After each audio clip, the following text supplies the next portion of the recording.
About to start. Welcome everyone to the Link Caribbean webinar. 1 second. Great. All right, so welcome everyone.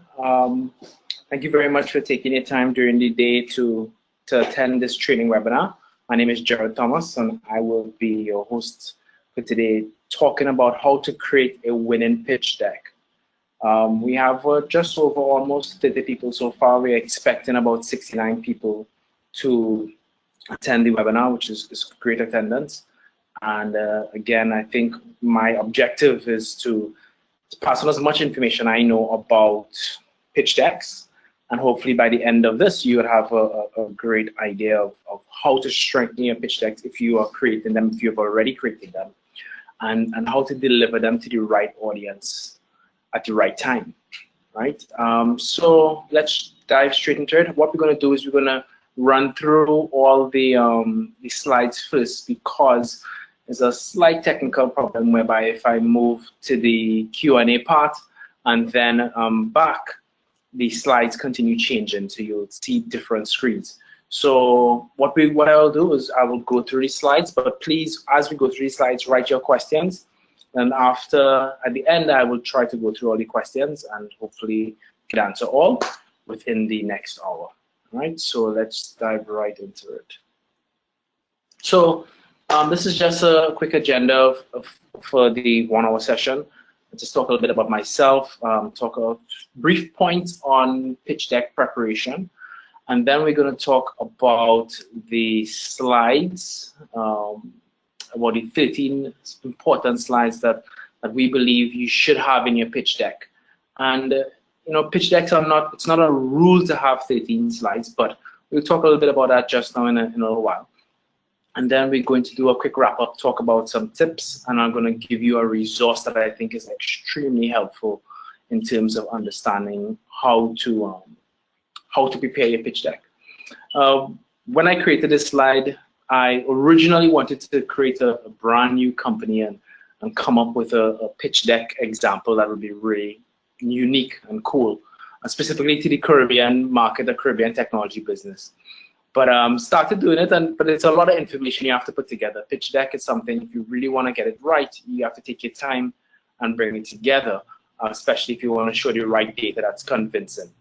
So what I did is I paused on that and said, hey, let me look for a good company that I could use as a good example, and I chose Airbnb. Originally, I had the Airbnb slides at the end, but what I did is, as we go through the 13 slides, I will show the corresponding slide for Airbnb. All right, so just a quick overview of myself. Studied away, went to school at South Carolina State and then to Babson College. Worked in the financial sector, but primarily in technology. I consider myself a tech junkie and an entrepreneur, startup fanatic. I love reading about startups and understanding what the challenges they have to try to grow. As I like to say, break the glass ceiling. I think it's very important if you're teaching and talking about entrepreneurship, you have to have had experience it before. You must have been in the shoes of an entrepreneur to really understand what they're going through. So I've had that experience when I was in the US. For those who don't know, I'm in Trinidad now. We talked about that just now. When I was in the US, I started a web/graphic design company with a business partner. And it did well. It did really well, specifically within the Caribbean entertainment sector. And but we had different objectives, different parts of the world that we wanted to conquer. So we broke up the business, but on good terms. Came back to Trinidad and tried something completely outside technology, tried to get into property management. And that was a great learning experience about working with people and hiring people back home in Trinidad. But I closed on that business because tech was my love. Tech is technology and startups is where my love is, and creating something out of nothing. I really am passionate about that. So I co-founded a company called Launch Rocket, which is a non-profit organization, and our objective is to help entrepreneurs develop better and stronger businesses and ultimately guide them towards getting seed capital. right? So I've been hired by Caribbean Export and the World Bank through what we call the LINK program. And for those who may not know, the LINK program is about connecting entrepreneurs in the Caribbean region to angel investors. That's it in its simplicity. And what the LINK program does is to foster that development of angel investing locally. It gives entrepreneurs that have started to speak to angel investors the opportunity to get what you call an investor readiness grant, which is a grant up to 25,000 US. And you are able now to use that funding to be able to build on your business and carry it a few steps forward. So hopefully you can get an investment. I wouldn't say it's ideal for people who are now starting. It's best for people who have already started to speak to investors, and investors are engaged in their business and they want to invest in that company, but they think there are a few things that the company needs to do first. And part of that LINK program is what we call the CI grant, another grant option, where if a company just received investment from an angel investor or private investor, institution also, the World Bank will, with Caribbean Export, will grant the entrepreneur half of what they've received from the investor, but up to $100,000. So it's a great program. I'm running really well so far for the year, and trying to connect the entrepreneurs with the angels and also giving them the support that they need so they can be investable. And through that process, I've got to see a lot of pitch decks, a lot from the good ones to the ones that need a lot of work and support. And not only through this project, but through my experience at Launch Rocket for the last 3 years, I've seen a lot of pitch decks, and I've realized that entrepreneurs, especially in the Caribbean, we sometimes have great ideas, really, really great ideas, but we just do not know how to get it on paper. We just do not know what questions to ask ourselves and what answers to write on paper. And I'm hoping that this presentation will be able to guide you through that journey and let you see a little better insight of how to present the data. I've seen entrepreneurs present one-line statements, and because they're afraid to share data. And there's so many ways to be able to explain yourself in a pitch deck without having to sell out your secret sauce, right? So hopefully as we go along, we could talk about some of those things. So the first and the most important thing I want to talk about is pitch deck preparation and what a pitch deck really is. A pitch deck, in its simplicity, I really wish I could have asked you all and had an engaging conversation, but we'll make the best of what we have. A pitch deck is a story. And if you could remember just that one important thing, I think that's critical to your success of how your pitch deck should be presented. There's a book that was recommended to me by a good friend of mine, Mike Lightman, and Mike also has some presentations through the LINK program, which is also on YouTube, so definitely check that out, and it's a good complement to this webinar. He introduced me to a book called The Mom Test, and it's primarily if you cannot sell something to your mom, or your mom doesn't understand it well, then you maybe just not explain it in the right way. So, but to get an explanation across and to get your idea across clearly on paper, if you think about it as a story and having a build up and really getting this crescendo point, and then you're coming down to the end and being able to say, okay, this is where I'm going and what I want for my business. I think that is the critical framework that you need. You're writing a story, but almost like in Twitter form, in short form, but because you want to get your point across very concisely. And I'll talk about story writing because sometimes I've seen a lot of entrepreneurs write paragraphs in their presentations, and that is a big no-no for investors, right? But the objective is you want to create a story, and your story is to get you to a goal, is to get you to a specific point, whether it's to get financing or resources from someone or an institution, or whether it's to sell a product, because not all the time you need to get a pitch deck ready to get funding from an investor. One school of thought is some businesses should be getting funding from their customers. And if you want your customer to buy your product, especially if it's a B2B business, you want to be able to create a powerful pitch deck that they could embrace it. So it's all about a story and getting that story across to the person so that you could get your specific objective and the person could get your objective also.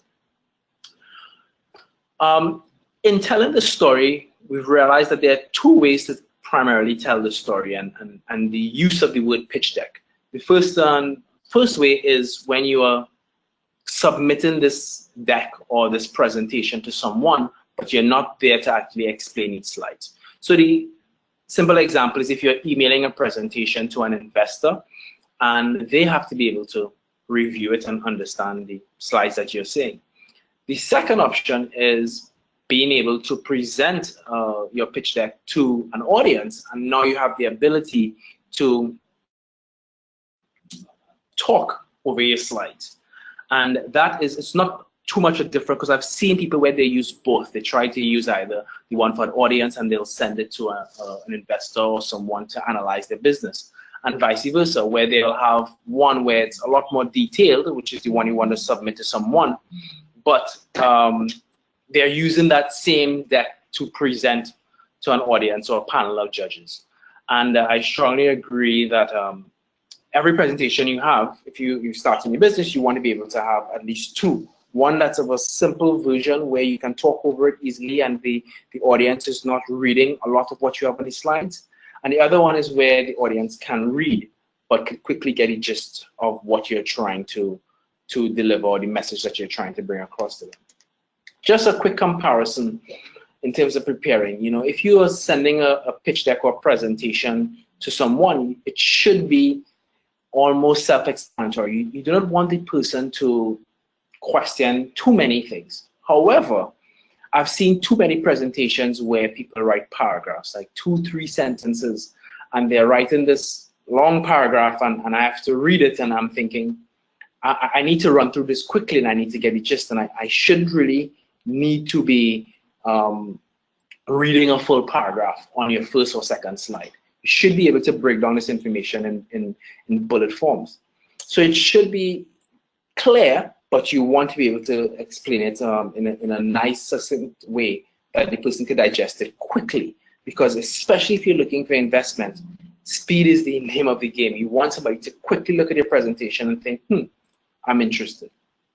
And another very critical point is that when you're sending a presentation to someone, how they're going to view it is generally on a computer screen or a tablet or maybe even on their phone. So if you have a lot of text and you're not considering that I'm sending this as an email, you're going to put yourself in trouble where the person may just be tired of zooming in or not understanding exactly what you're presenting because it's too much content, you know, on the screen. But they could still digest it because it's a laptop. On the other side, if you are pitching to an audience, you want very little content on the screen, because now you have this distance, even though it may be on a projector screen, you have this distance, and you do not want them to be squinting and looking at the screen trying to understand or trying to read and not listening to you. So it's very important to know the medium of which you're sending your presentation first, so you know how to structure it and you know how heavy each slide should be, and you know your target audience. So these two things are very, very important. Now, as you go through this presentation, you'll realize something. I've kept this presentation very simple.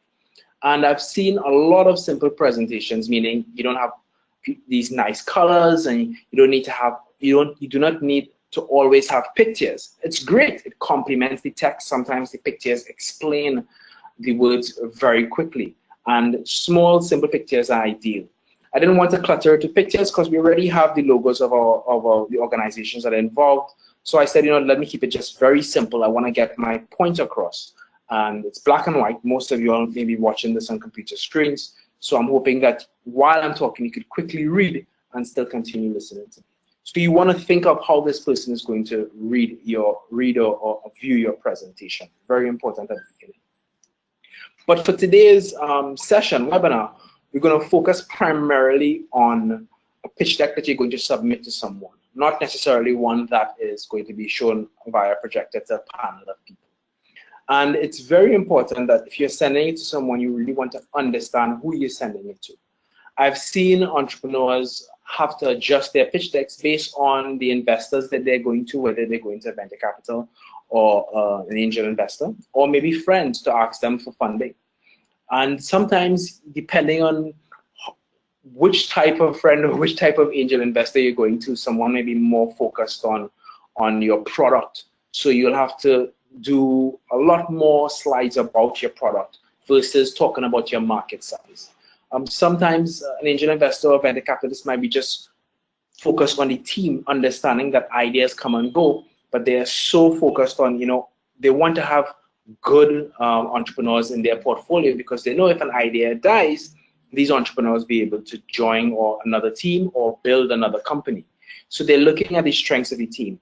So a lot of times you want to do your research and understand who are you sending your presentation to. For the link application or being able to access one of the grants, we are an organization that we are looking to get a good understanding. So we are investing World Bank's money, but we want to get a good understanding of who you are and you know what you're talking about. And we want to see that confidence in you, that you understand your product and your market.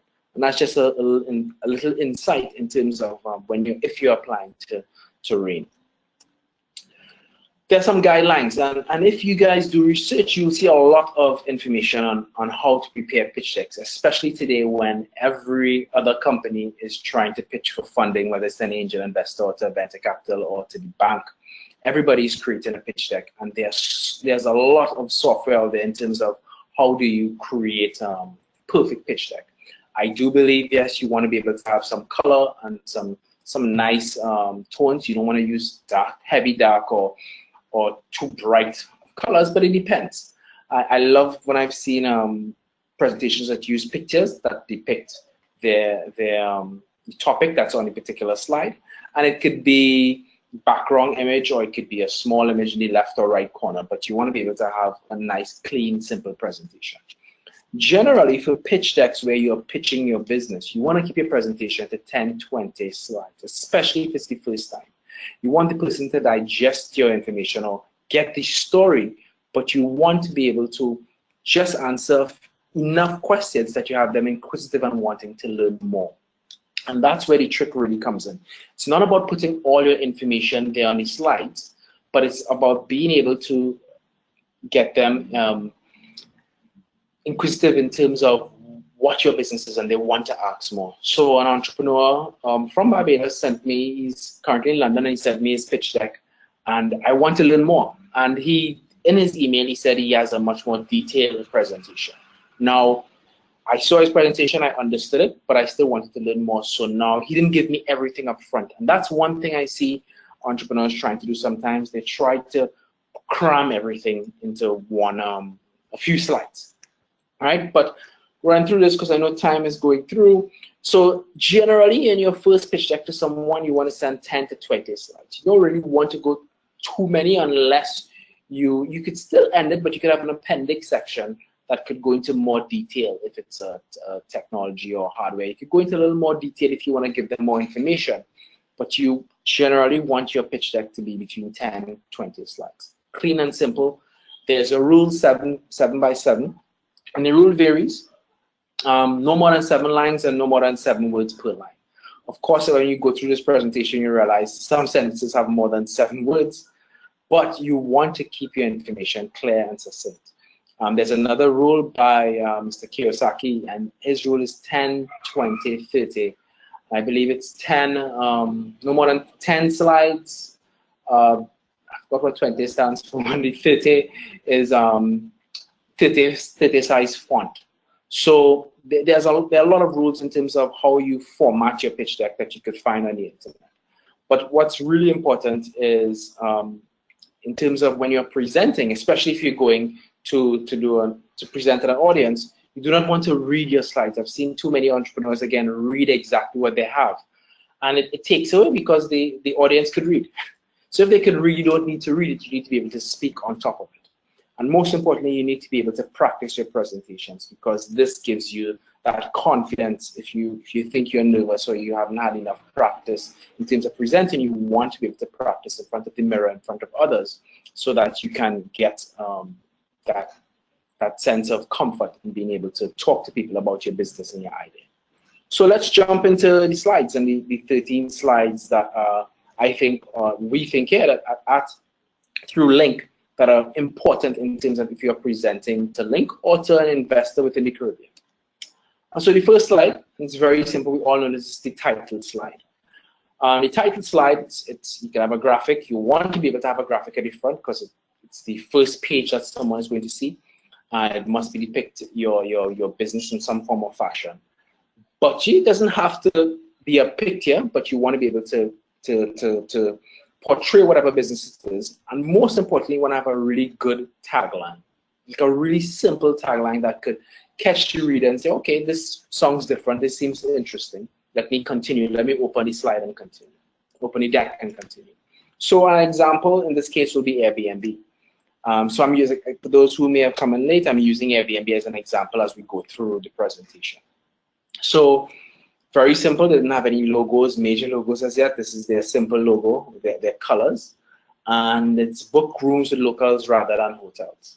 And I like that because they will automatically showing, okay, you could book rooms very similar to hotels, but it's rather than hotels. So an investor at that point in time is going to think, why would I want to go and book a room somewhere else rather than a hotel? Let me read more. So you want to have that punchline that actually drives the reader towards turning that page and trying to understand more. The next page, and very important, is your problem. Now, what I've seen is a lot of businesses, a lot of ideas that we Caribbean entrepreneurs come up with. Sometimes there are more opportunities than just problems.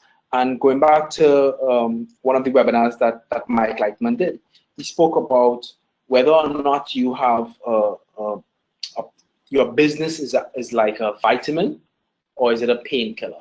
And the vitamin is a nice to have. So a nice to have is when you want to create a business that's not really solving a major problem, but you want to be able to tap into an opportunity. But a painkiller is where you're really solving a major problem. So for this first slide, for those who think they're not so sure in terms of, okay, I know it's a great opportunity and yes, there's money in it, but you're not really solving a problem. People use examples like the iPhone. You know, nobody knew they would have wanted the iPhone until the iPhone came out. So the iPhone wasn't 100% solving like a major problem, but they were creating a new opportunity, a new space. So you want to be able to label this as problem and opportunity, or problem and or opportunity.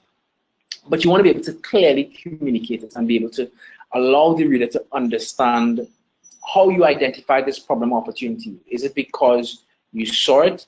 Is it because you've experienced it yourself? Is it because you have been hearing people complain? You want to be able to just really quickly get to the point and identify what the problem is, but it must be very simple and digestible so that the reader could understand. And for Airbnb, their problems were around price, people staying in hotels, not being connected to culture, so they go into a hotel in maybe a different country, and the hotel, if it's like a Hyatt or these international brands, they're one size, not one size fit all, but they're very traditional. They have their standards and they stick to that, whether it's regionally or throughout the world. But you know, you may not be able to get that experience outside and really connect. And most importantly, everyone who's staying in a hotel, they are generally foreigners to that specific area. So they are tapping into, you know, if you stay by someone, the problem they're seeing is they're disconnected from the city and its culture. And they're saying there's no easy way to book a room to spend time with a local or to experience becoming a local. So these are the problems that they saw initially when they were trying to build their startup for Airbnb. So the solution slide, and the solution slide is where you come with what most of us have, is the solution that we have in terms of we're solving this problem or we're tapping into this opportunity.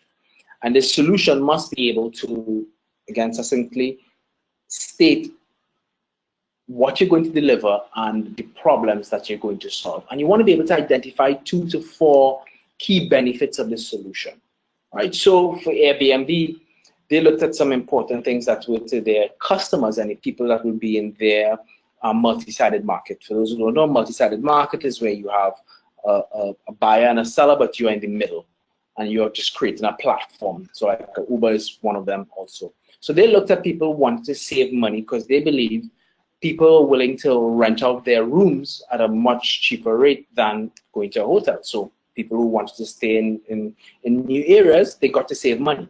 And then those who had extra rooms, they got to make money. And now there's a synergy between these two foreigners, one being a local and one being a tourist in that area, that they get to share talk and share culture. And this is what they were trying to sell. They're trying to sell this platform that able to create these 3 solutions together. But understanding that, that's great. You know, we understand, okay, you've found a problem and you've identified a solution. But you want to be able to say, can this become a business? Where's the market opportunity? Can this business grow? Can it scale? Can you get sales? One of the things I've seen in terms of looking at some of the presentations from Link, you see people put in some numbers that, you know, they seem to be off in terms of maybe if someone is looking, and I don't want to pinpoint any business, but they're looking at specifics, maybe a population, and they're saying, okay, I think we could get a good example is Trinidad. And they would say there are 1.3 million people in Trinidad, and they think they could get maybe half of that. That's definitely not correct, because out of the 1.3 million, you have different age groups, you have different people with different segments.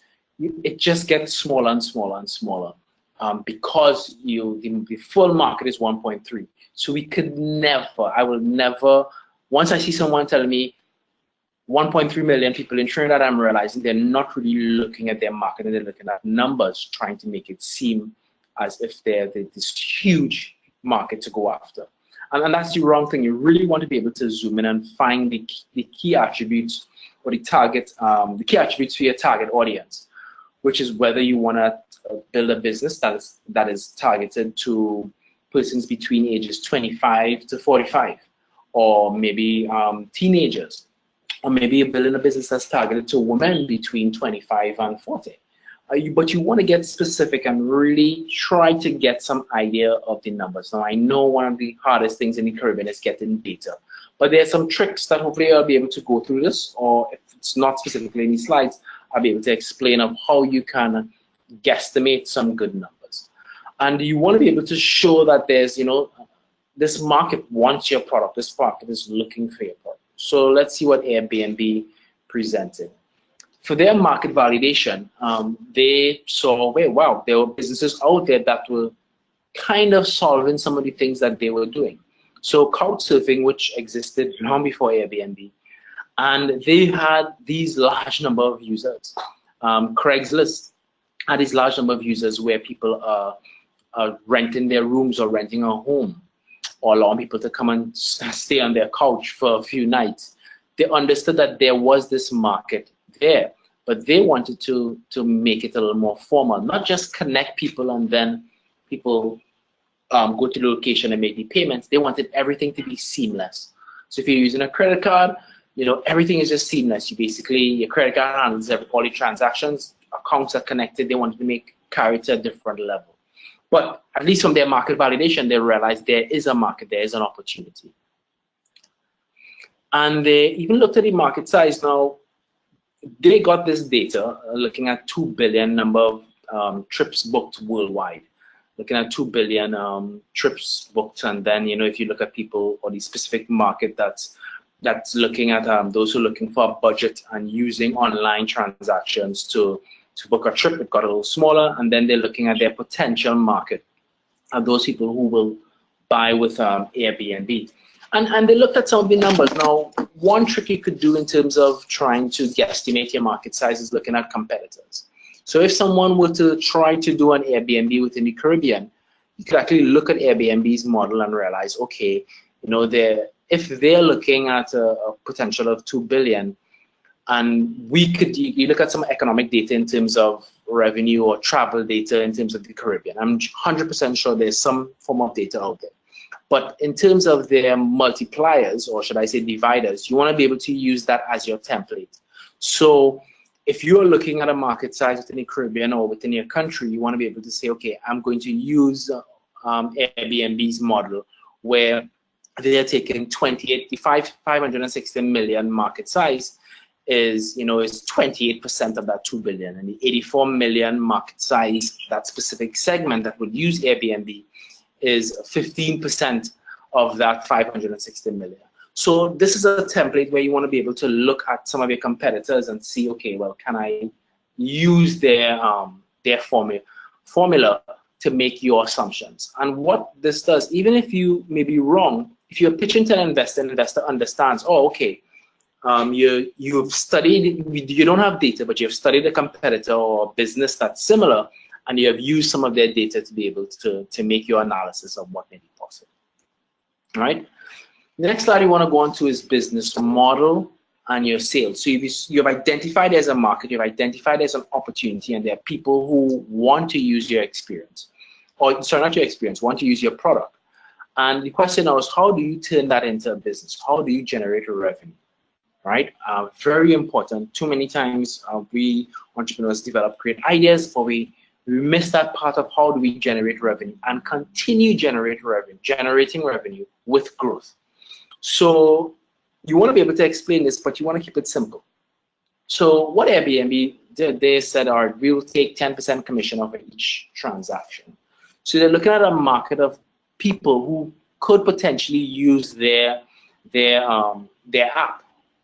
And they're saying, okay, well, if we could get $25 from per person, then we have a potential of making, 84 million. If you could reach this market within a particular time frame, I can't remember when they were pitching this pitch deck, but they assumed by 2011, that growth could be of 2.1 billion, right? So I'm not so sure even if they reach these targets, but this is where they're looking at. We're going to take a 10% commission on each transaction, and we feel we could scale this business not just only in the US, but globally. And that now is looking like, okay, an investor can look at that and say, okay, wow, yeah, if you do this, it's small percentages, that 10%, but if you do this globally, it can accrue over time. Now, one thing I want to quickly mention, I'm going backwards. As you see, I have here the market size when we looked at the market demand slide, which is slide 4. This was slide 4 for Airbnb also. This was slide 5, which is talking more about their market size. But when our slide 5 now talking about the business model is their slide 7. So I took the Airbnb presentation and I moved around the slides based on this presentation. And that's important because I think sometimes entrepreneurs get so focused on, okay, should I put my team slide here or should I put this there? What's the best way? And there's no one correct way. It depends on how you're telling your story, and it depends on where's that crescendo in terms of what you want to attract your investor. Do you want to give it a little more earlier to get the investor buy-in, or do you want to get it a little later? So there's no one formula in terms of you must put this slide first. I think definitely your problem and solution slides go first. It's some school of thoughts where your solution slide goes first and then your problem. But we recommend problem first, solution, talk about your market, then be able to talk about your business, how you're going to generate revenue, that structure. And now we go on to the next slide. You want to go on to the competition slide. And you want to be able to, you have to list your competitors. I do not care if anyone says, okay, I don't think I have competitors in my space. Everyone has competitors in their space, and it may not even be a local company. So if someone said, hey, I want to start a ride-sharing app in Trinidad or within the Caribbean, who would have thought Uber would be coming to the Caribbean looking at this small market, especially the English-speaking market? And they're here, right? They're here and they are trying to get market share and take over as much as possible. So you will always have competitors, just depends on if they are public and when they will come. So never tell any investor you don't think you have competitors. If you do not have competitors, you need to look at them differently. Look at other people in this space who may be in your same area, but looking at you differently. So I saw a business where they looked at another company. The company was not competition. They were doing two different things, but because they were going after the same clientele, different things, they were taking market share from one company. So, you know, if the clientele will only have X budget in terms of spending for this particular type of business, even though you're offering a different service, they're still going after your small market. And especially in the Caribbean, you have to try to be precise because it's small markets we have, so we have to be able to get as much market share as possible. So you must know your competitors. You must be able to understand who are the large ones, who are the big ones, understand where are your challenges in terms of, you know, catching up to them, and vice versa. You want to look at, you know, some of the barriers in terms of what would prevent people to coming into your business. So if you look at like even the Airbnb and the Uber models, they realized all they had was technology, and their growth is really dependent on how quickly they can grow and dominate. Hence why there's huge dependency on venture capital, so they can grow quickly and dominate a market, preventing competitors coming in and trying to grow, or competitors growing within that traditional market. So going back to the Airbnb example, they saw themselves at the top right corner of this this graph. And a lot of entrepreneurs, a lot of presentations have this. Some people like to use check boxes in terms of strengths and weaknesses. Now, Mike also, who did the presentation, one thing he also spoke about a lot was check boxes. There's no company, very few companies, I should say, will say, okay, I'm competing against these people, but the competitors are better than me in some things. Most of the times when you see somebody put down their competitor analysis, they are better than the competitors in everything. And it's clearly what we call cognitive bias, right? You want to be careful of that. And I personally like this type of approach where you have this type of quadrant section where you could identify the position you are compared to your competitors. And it helps you get an understanding of where you are and if anybody else can move into that space. Right? So this is one way of doing a competitor analysis. I'm not saying that you do not have to put your chart and your direct comparison in terms of fee tiers, etc. But you could do it still. But we also like this. I like this personally in terms of this type of presentation of a competition. Right? And they also talk about a competitive advantage. Now, one of the things I know we speak about is when entrepreneurs say they're first to market. And we like to say if entrepreneurs believe they're first to market, then they're also the bloodiest in the market, because you're going to run into the biggest problems first. You're going to have the biggest challenges first. And so did Airbnb, so did Uber in some places, but they had enough funding to grow quickly because that was the game that they were playing. Who could capture the most market the fastest? If you go back to their competitors, you think, well, how could they be first to market? But they were first to market in terms of looking at this sharing experiences between locals and tourists. So they were first to market in that space. I'm sure it happened naturally with the other competitor, which was Couchsurfing, but you know, they didn't establish that, or maybe it wasn't public, and then there was the other problem of getting funding, being able to pay for your service, versus where Airbnb made all the transactions online and very seamless. So they looked at these other things. They looked at ease of use, profiles, design of their brand. They were very particular about how they presented themselves. Very strategic in terms of they at first were making sure the right people were taking the pictures to present their brand online, to have that alert to attract people to use their product. So these are some of the things they use as their competitive advantage in their presentation. So you've identified your market, you look at your competitors, you're now going to be able to say, well, okay, yes, you did have a talk about your business model, but how are you going to grow? That when you spoke about your business model and you speak about, okay, this is the market size, how are you going to get there? How are you going to, do you need to have a sales force? Do you need to hire people? I see a lot of entrepreneurs always say, okay, we'll use Facebook to market. Everybody uses Facebook to market. So what makes you unique? What makes you stronger than the other person? How do you know to use Facebook so well that you know you're going to capture that market share? And these things need to be, you need to really ask yourself these questions. Do you really understand your business in terms of the sales cycle? If you're a B2B business and you're in the event space, of course, you're going to have downtimes in January, February, month. after the Christmas season. So a lot of things you have to look at how you're going to market your business. And one, I really like the lean canvas or the business model canvas. So you could use some of these strategies and some of these silos in there and being able to identify, okay, this is our marketing plan, and this is how we are going to move forward. One thing that is very critical, and I would say 99% of entrepreneurs miss, or if they do remember or know, they didn't state it clearly in their presentation, is understanding your client acquisition costs. That is so critical because a lot of times you write down these numbers, these speculations of forecast, and until you start getting customers, you have no idea of what's the cost to acquire a customer.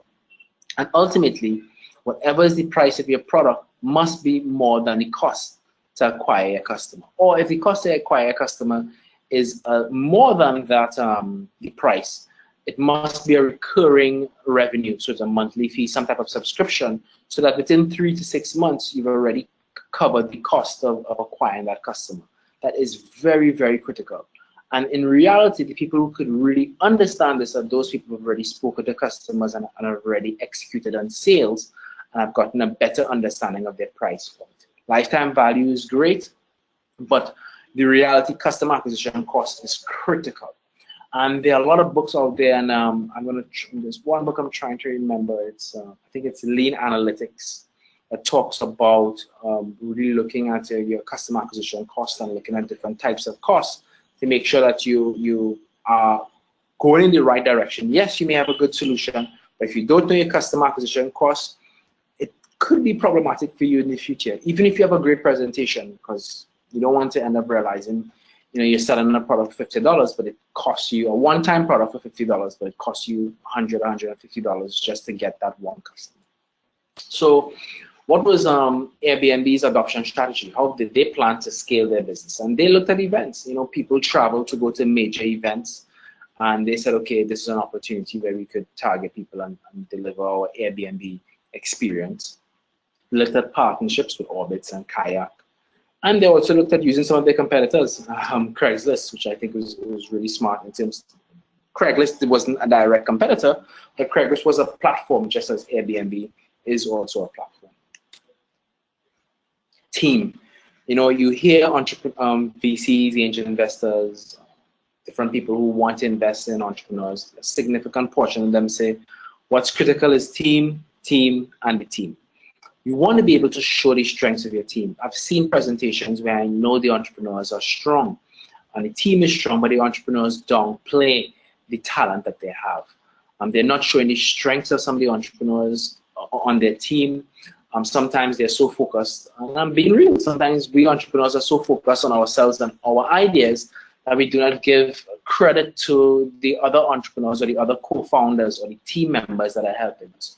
So you want to be able to highlight that. If you have a board of advisors, you want to be able to highlight that also.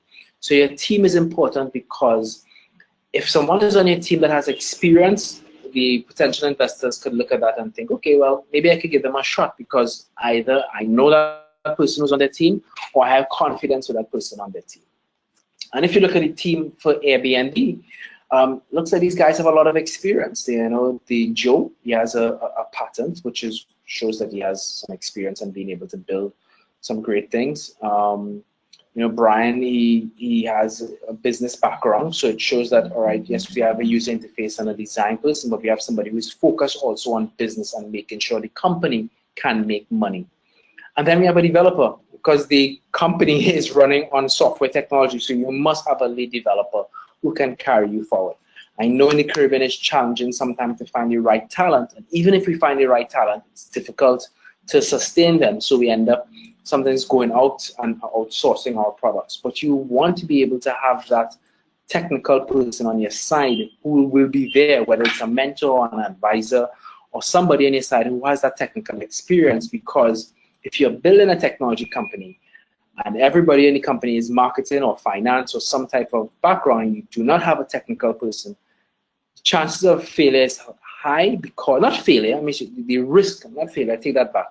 The risks are very high because you do not have someone who understands the vision, who's putting in the blood, sweat, and tears to be able to create the business. And the investor wants to see these people are 100% committed to making this work. So if you have an all-rounded team, great, very positive.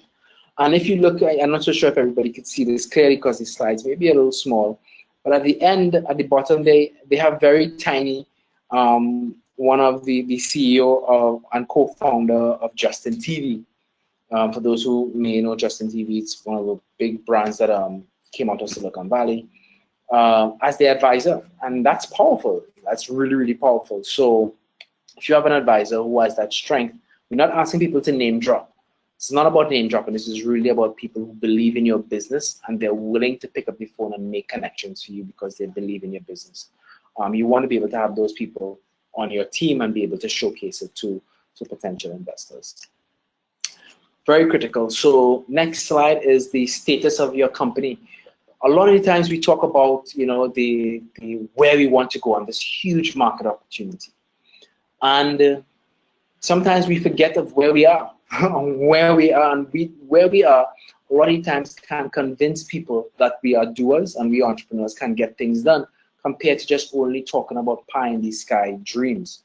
So you want to be able to state what sales you've had. So I'm working with an entrepreneur and we're talking about how he could scale his business. And my advice to him is let's try to get a customer. Let's try to get a customer this week. He wants to get things in place so that he could scale and pay people, etc. Great.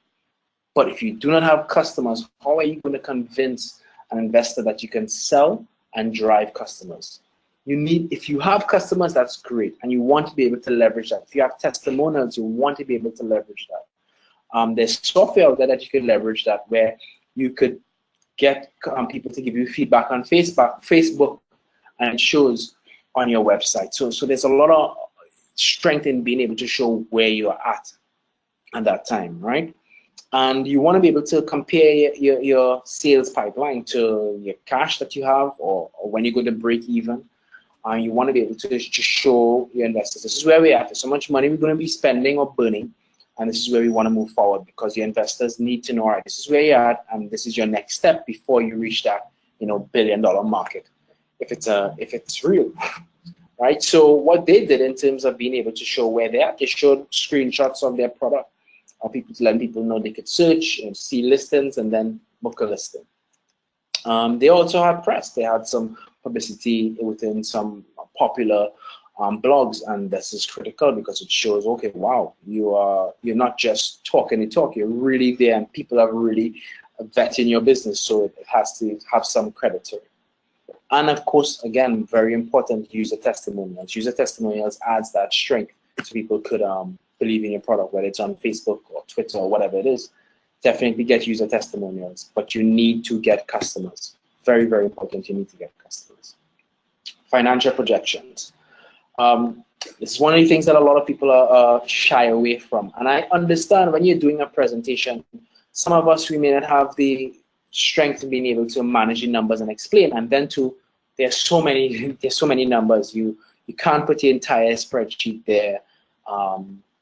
You need to put in an appendix for maybe a second or third presentation. But for the financial projections, we want to be able to understand where your revenue is coming from and just some high-level overview of some of your expenses. Maybe when will you break even? Can you break even within the first few customers? Will it take you 2 or 3 years?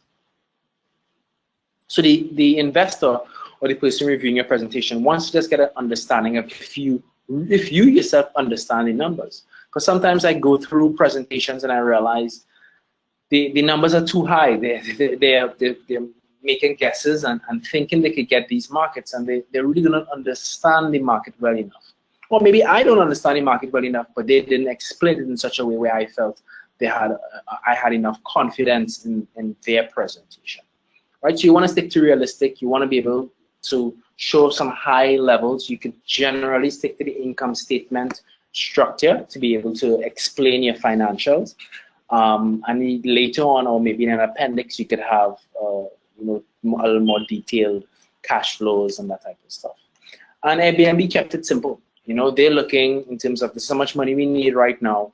We want to be able to reach that 80,000 market so that we could generate 2 million in revenue. in over 12 months. All right, so we look at the numbers. What they did here is they put this carrot in front of the investor to be able to say, wow, okay, this is not that they're trying to make 20 million or they're not trying to make 2.1 billion within the first year or two. Over the next 12 months, they said they can make about 2 million. Okay, all right, they want 500,000. Okay, it doesn't seem to be bad. Let me learn more. Let me try to understand how they're really calculating this. And this is where the story comes back in again. You don't want to tell the person everything, but you want to tell them just enough in a nice, clean, presentable way that attracts them and makes them want to ask more questions. All right. Now, that was the last slide from the Airbnb presentation, but I'll also introduce some other slides that I think that are critical within the Caribbean landscape. The American landscape, there are tons and tons of angel investors and VCs that people could go to and adopt and adjust their slides to present to those persons or institutions. In the Caribbean, not so much. We have a much smaller market, way less capital available for this type of activity. So you want to add a little more information. You want to be able to talk about how you're going to use your funds. You want to talk about how you could potentially value your company. Doesn't have to mean you have to give a full breakdown. There's a lot of information online on how you could potentially value your company, even though most of the time it's just a guess. And sometimes you could leave it out because the person might ask, okay, well, you know, and I think, sorry, the person may ask, well, how could you value your company at this level when you only have, you know, a few customers? So sometimes leaving it out actually helps because it encourages a conversation. Okay, well, you want 500,000, how much are you giving me? And then you could talk valuation, and then because it's really a discussion and it's really a negotiation. So you don't want to lose that opportunity up front. You want to be able to you know, ease into that discussion. You want to be able to talk about how you're going to spend the money. And not also that, what's critical, besides what you want from an investor is the assistance. How else can they assist you? If you are in this game or this direction of developing a business and all you need is money, I'm going to be honest and I'm going to say the chances of success are going to be a lot harder for you because the reality is you do not know what you do not know. And if someone has disposable capital to give you, I'm sure they have the resources to be able to give you time, or if not time, connect you to the right people who can give you the education of how to build a company and how to build a business, at least within our demographic, within the Caribbean. Now, I know a lot of the potential investors may have been in different types of businesses, service businesses or traditional businesses, and they may not have that experience in the B2B. But at the end of the day, they do know how to generate revenue, and there's a lot to learn from them. So you want to be able to get that type of education from them, and you want to ask for that also. You want to ask, listen, you want to be able to connect it to people who have experience or people within their network who can help you move forward, right? You want to be able to reach specific milestones, and this is how you're going to use your funds, and these funds can get you to that specific milestone, right?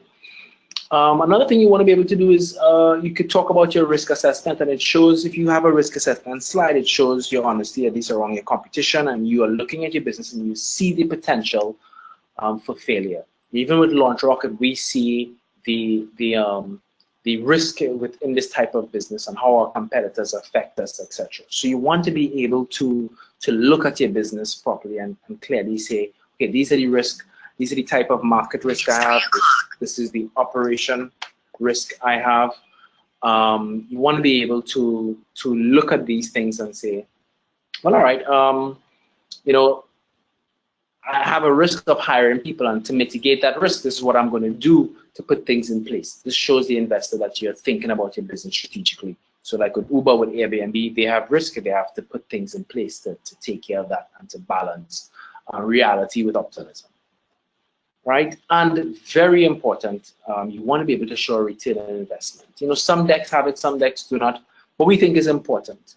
Jamaica, people from Jamaica, they're fortunate, and I think I feel comfortable to say they're fortunate to have a junior stock exchange that is alive and running, so they could potentially do some IPOs. But in the other sectors, you want to be able to say, okay, you know, we could sell the business maybe in 3, 5, 10, 15 years. Or if you do not want to sell the business, you want to be able to give a dividend and a return on investment. So if the investor is putting in, you know, 50,000 US or 20,000 US, you want to be able to say, okay, you can give them this on return on the investment. And investors are looking for 3x to 10x. So it's not the typical, you know, 5%, 10%. Maybe some of them, depending on what type of deal they create with you, if they're creating more of a loan structure or convertible note structure, you could put in some percentages versus the multiples of like 3 times their investment, etc. But at the end of the day, you want to be able to show them how they're going to get back their return and how they benefit from it. You could go to an investor that could be a company or a client and say you could be part of their value chain. And you could get products or services at a cheaper price. So many ways you could pitch it. It doesn't only have to be monetary, but you want to be able to show if I'm pitching, this is how I think you can get a return on investment. And that's it. Those were the 13 slides that I think that we think are critical in being able to present and to have a strong presentation. It's very important that you try to keep your information brief but clear. Try to fit within those characters, almost like Twitter, where you're not filling with too much content, right? So before I go to the resource, I'll just let you read these really quickly. It's about 5 more seconds, but these are some of the things to be careful not to say within your presentation, or especially if you're talking to an audience, and you want to be able to ensure that you're confident, but you don't want to sound too cocky. But you want to sound like you are looking for assistance and support, but you're confident in what you know about your industry and about your business. All right. We're going to send these slides, but this is a very good website which brings together some of the top pitch deck styles from some of the top entrepreneurs and organizations across the world. So from like, I mentioned his name earlier, I forgot his name, Robert Kiyosaki. And the 500 startups and Y Combinator, some of the other organizations. This URL has a nice presentation of like, well, slides and how you could present in different ways. And I said there's no 100% it must be X, Y, and Z. And there's no thing that you must put 7 bullets and it must only have 7 words. You can, it's a presentation and you have to feel comfortable in presenting it. But you want to be able to get your information across. Most importantly, get your story across so people can believe in your story. All right, so now I'm going to jump to the questions. So I'm going to open up the question section. And let's see, questions. Let's see chat now, so I just see questions. If anybody has questions, please definitely let me know. So if someone says here, would you consider employees as part of your team? Definitely. If you have employees, it makes it a little more interactive because it shows me that you've hired people, so you're doing your part of economic development, you are able to manage people, and you're able to grow. And growth, a lot of times growth of a company is tied to employee hires. So hiring, if you have an employee, yes, you can put them down. Now, I'm not saying if you have like 5 employees, you put down everyone, the janitor and everyone. You don't need to do that, but you want to be able to put down your important employees so that you can showcase to an investor that you have employees and your business is growing. And that's important. Any company that has employees, people generally think, okay, you're off the ground and you're growing. How fast and how large you grow is a different story, but stating some of your employees is always a good thing. You know? I think that was the only question that we had there. Any other questions for me right now? So I know we just gone over the 3 minutes, but any other questions?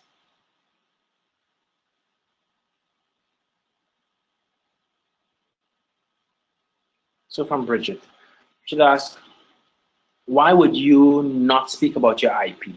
You can speak about your IP, and the IP could be under the solution part, the IP could be under the current state parts, the status of your business. So you could say you're filing a provisional patent or you already have one. But if you feel, and if it's a trade secret, you could state trade secret for those people it's not who may not know. It's not public information, but it's only internal. You could state that, okay, you have a trade secret of how you build or how you develop or how you blend your product that you're willing to share or let the investor know a little more. You don't have to share everything. Let the investor know a little more after you get your as you move forward. So yes, you can share your IP, and if you share IP, it's strength. It shows that you're progressing and you have something of strength. Investors love IP. And the question you want to be able to know is how you monetize your IP, and if you're getting and how do you protect yourself. Yes, you have IP, but is it really protected within the markets that it needs to be protected? So these are some of the things you have to consider, especially if you're looking at your risk. But yes, you can put your IP on a separate slide. All right. Thanks, Kenrick. Thank you very much for the comment. Another question. What are investors' view on being a sole trader? So generally, again, it's team. But it doesn't mean that your business cannot grow, and it depends on the type of business that you have. If you have a sole trader and you do not have like partners or some type of value chain that's in place, but then it kind of begs the question of how big can your business really grow? If you alone can manage your entire business, how far can it scale? And if an investor is looking to invest, let's say 100,000 US, and they're looking for 300,000 back within the next 5 to 10 years, the question is, can one person do all of that? And it's difficult. It's difficult when one person is running a business. It's hard, especially if you want to go far and wide. So if you are a sole trader and you're looking for co-founders, it's very different from someone who's a sole trader and does not want a business partner or doesn't think they need to hire employees. It's very, very, very different. So you want to be able to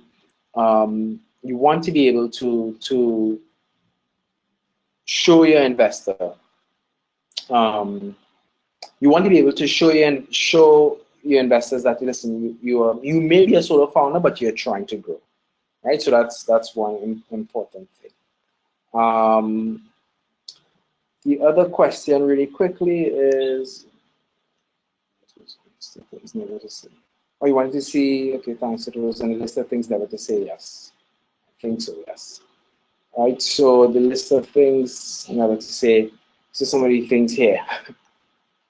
All right. So we don't want to say correctly about the intellectual property is solid. You don't want to say our intellectual property is the best and nobody else could do it. You want to be able to present you have it, but you want assistance, or you're looking to try to see if you could maximize it and really generate revenue from your IP. Yeah. Let me go again. Sorry, I know my screen goes back and forth. There's Bridget, and then Chanel had a question. Do we know of any other grants or funding? Chanel, no, I personally do not know of any other grants or funding opportunities right now. RAIN/Link project is still open, so if you haven't applied, definitely apply. And it's a great grant opportunity. I think it's one of the best so far we have seen so far in the Caribbean in terms of giving angel and developing the angel investor network. But you could reach out to Caribbean Export and see if there are any opportunities that are aligned with your business and your sector. Right? So that's my advice to you, Chanel. Next question. Yes, I have my contact email. Apologize for that. So this is my email here. It's Gerard, Gerard at launch, LAUNTH, rocket, ROCKIT.org. We're a nonprofit organization, and the IT instead of ET is because we have a focus on technology, or I have a bias for technology because I know technology is the way to innovate. All right, so let me go to answer that question. Provided my email.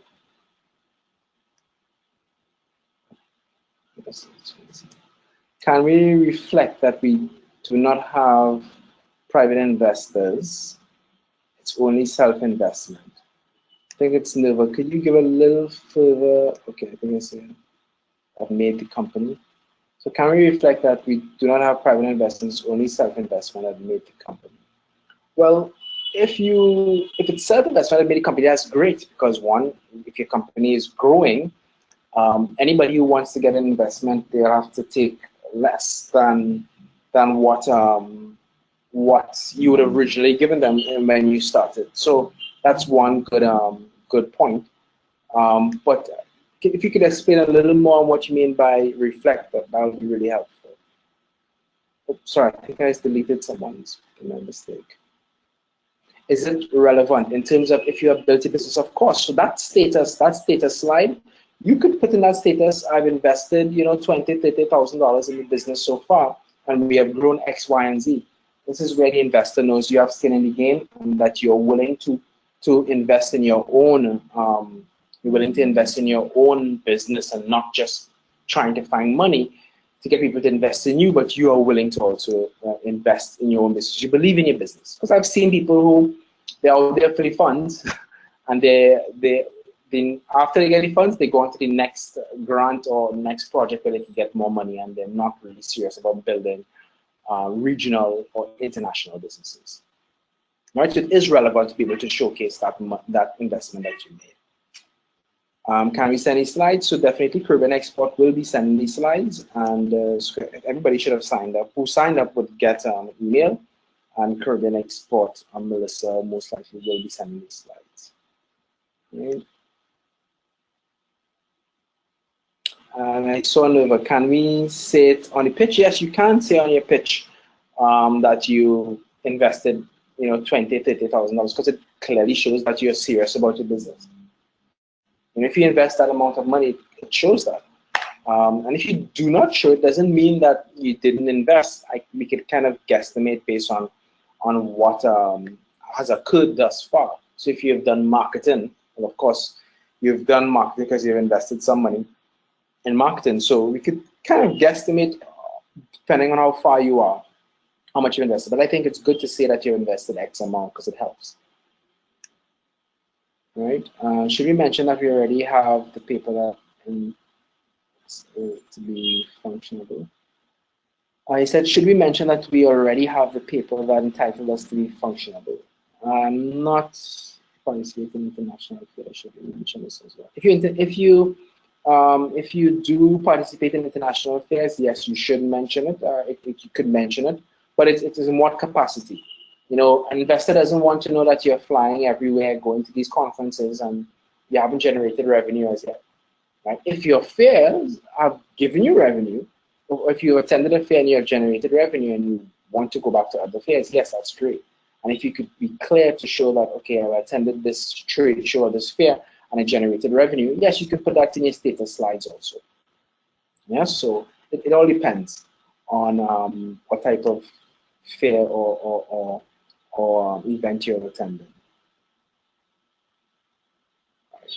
CARIFESTA, yeah, but once you could show sales, then investor might be able to understand if you're asking for funding, and part of your funding or your use of funds is to go to the next CARIFESTA, then it's strong.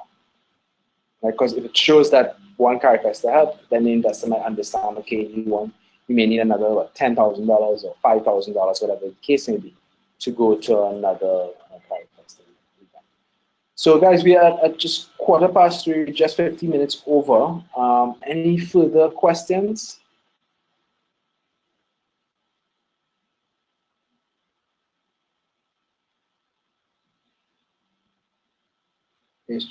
Transfer services. Yes, Sharian, you can send many emails. It's not a problem. Right? Then Chanel said, it's my business.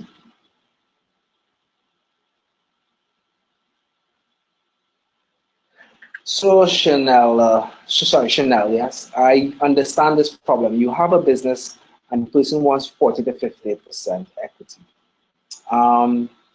This is where we entrepreneurs, and I'm publicly saying this is where we entrepreneurs in the Caribbean have to do a lot of research in angel investors internationally. Now, the US is a different ball game, and San Francisco and New York and Boston, they're even more extreme. So somebody in San Francisco company may take 5% for $200,000. US, and someone else in Kansas City, they may take 20% for 200,000 US. In the Caribbean, I know there's a concern with investors wanting to own the entire business or a huge stake, and it really depends. And there are lots of factors that affect it. One, it could be, is it a business that you really love and this is your baby, or is this a business that you know how to do well, you want to spin it up, you want to grow it and sell it? And if the investor is strong and you know you're in this business for the sale, then it might be a little okay to allow the investor to get more shares, because you're looking for the sale and you're looking to leverage his or her expertise and network and resources and finance, so you can grow quickly, so you can get that sale to sell your business to someone else, or to make 3, 4, 5 times the amount of money that was invested. When investors want to put in small money, and small money could be like, I'll talk about in US. So let's say 10,000 US for 40% of a company. Definitely, I would say be wary. It depends on what they're bringing to the table, and you want to be able to look and do research out there. There's a lot of information online of equity amounts to finance, and you want to be able to use that data to be able to show. So I know people who, for mentors, and I know mentors, people might say, okay, if you want me as a mentor, I want 10% in your business. I've seen it. I've seen people do it in the US. But generally, I've seen some mentors, depending on how much work you're doing, you want less.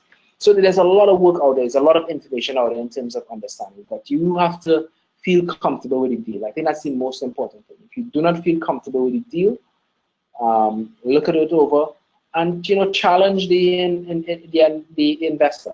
You may be able to say, okay, listen, all right, if you want 40%, if you're giving me, let's say, 100,000 for 40%, yeah, well, I'm going to come back to you in 6 months.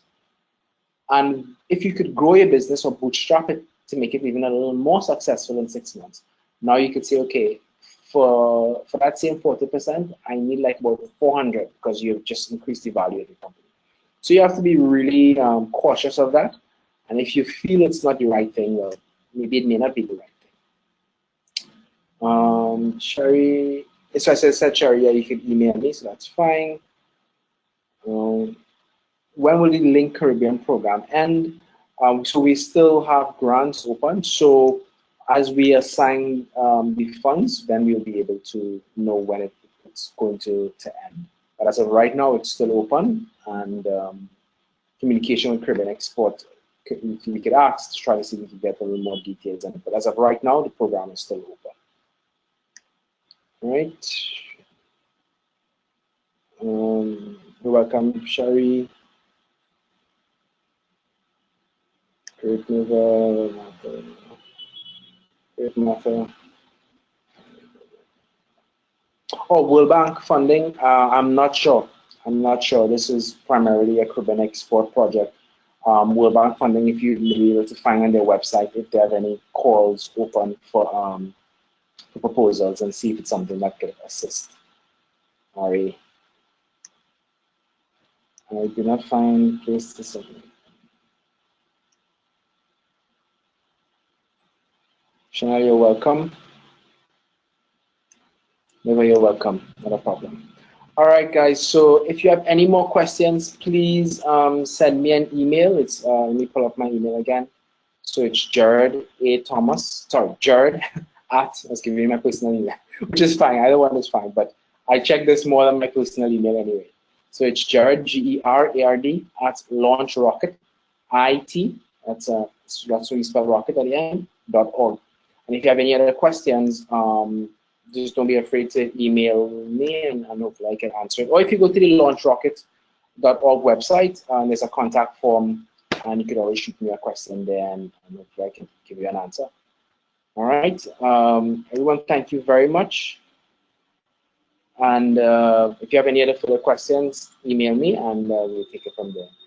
Again, if you're interested in looking for funding opportunities, definitely check out Link Caribbean.